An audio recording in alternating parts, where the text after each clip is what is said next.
My name is Michael Mastro. Welcome to my YouTube channel, Vastu Creations. Today we're going to look at the fashion icon Iris Apfel, who passed away at the age of 102 recently. Uh, if you, we didn't have the time of birth, so this is a rectified chart. If you look to the eastern horizon when she was born using Vedic sidereal zodiac, not Western tropical zodiac, you would see the constellation of Taurus rising in the east at 21 degrees. First, we'll look and see how the planets are operating in her chart, how they contribute to her success, and then we'll look at the timing of events. So first, we're going to see how Sun is operating. Sun is ruling the house of happiness and home life, and it is placed in its own sign, and it is strong in her chart. Gives her great organizational executive skills. She was a great businesswoman. May she rest in peace. And then Moon is less than 5 degrees. So that's said to be an infant state, and infants cannot support their own significations. So it's also in its own sign. So Moon is ruling the house of success, entrepreneurial success in its own sign. And it is also afflicted by Venus.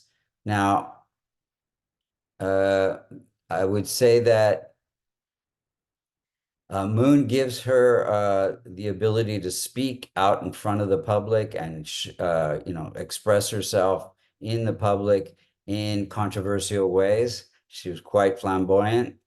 Then we have Mars, which is challenging. Any multiconal sign in the 6th, 8th, or 12th, the ruler of that sign can cause challenges. So we see that Mars, the number 1 is in the 12th house, ruled by Mars. Now Mars gives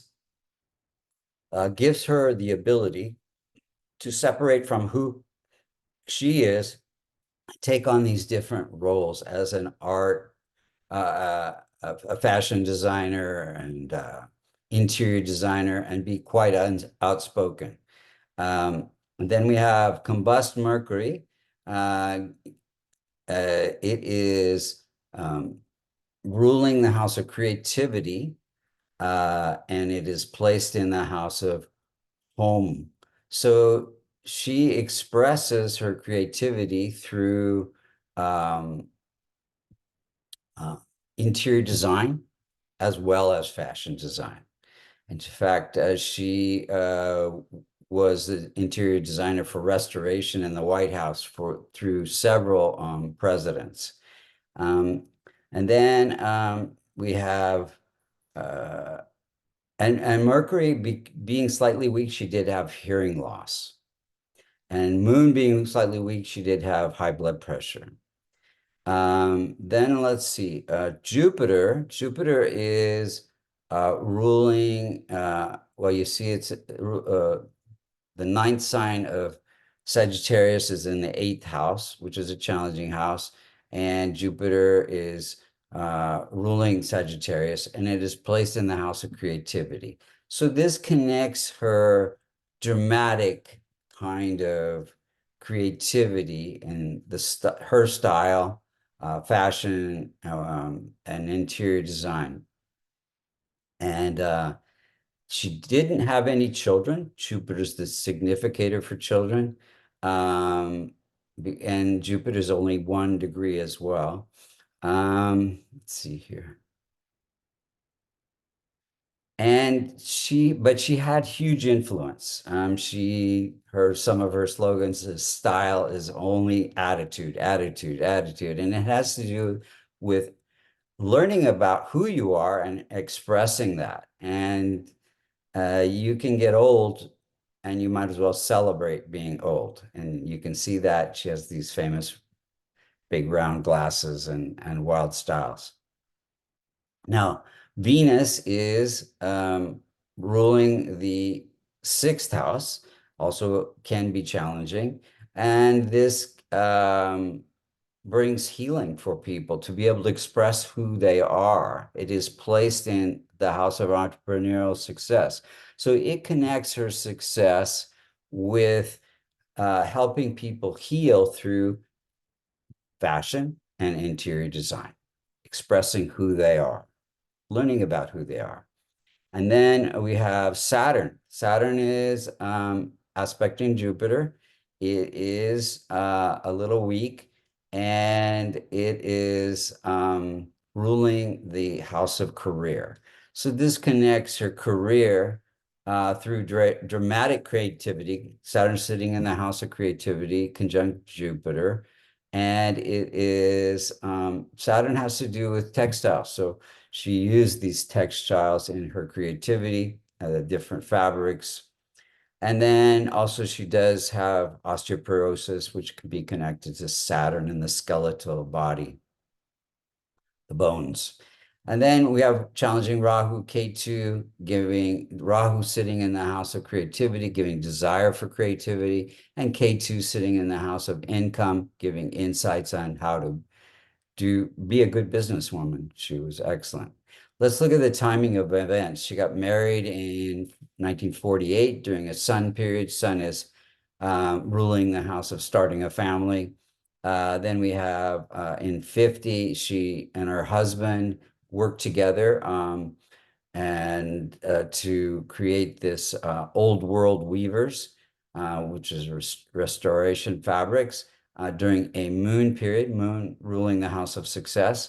19, and that lasted for like almost 40 years. And she sold the company in 92 during a K2 period, K2 bringing changing events, life-changing events.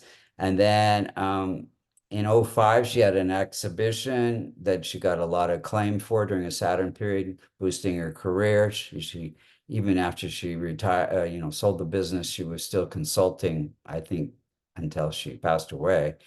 2011, she became a professor at University uh, of anyway, at a university during a Rahu period. So Rahu is sitting in the house of education.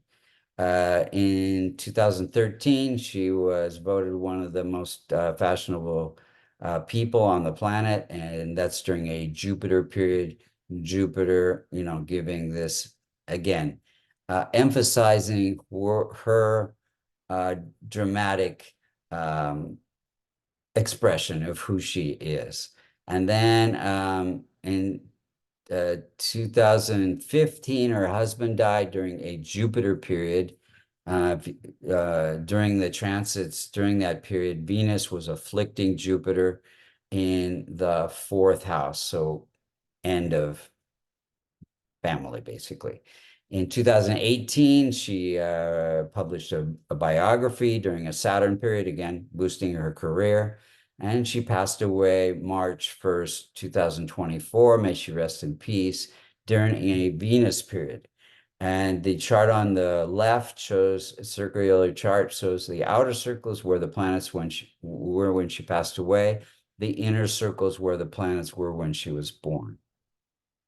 So you can see that Rahu and Ketu were very close to the rising sign degree, afflicting 6 out of her 12 houses, and especially the first house of longevity.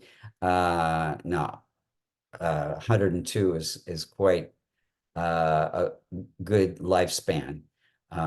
Now, and then let's see. And this was Jupiter was also in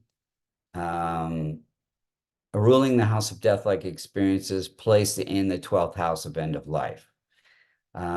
If what could be done to strengthen this chart further? Well, she's involved in lots of charities that were transforming her malefic planets, Rahu, Ketu, Venus, Jupiter, and Mars, and the rest of the planets could be strengthened with my favorite remedy, a kavash. If you'd like to get a kavash or get a reading or learn Vedic astrology, go to www.vastucreations.com. Again, may she rest in peace.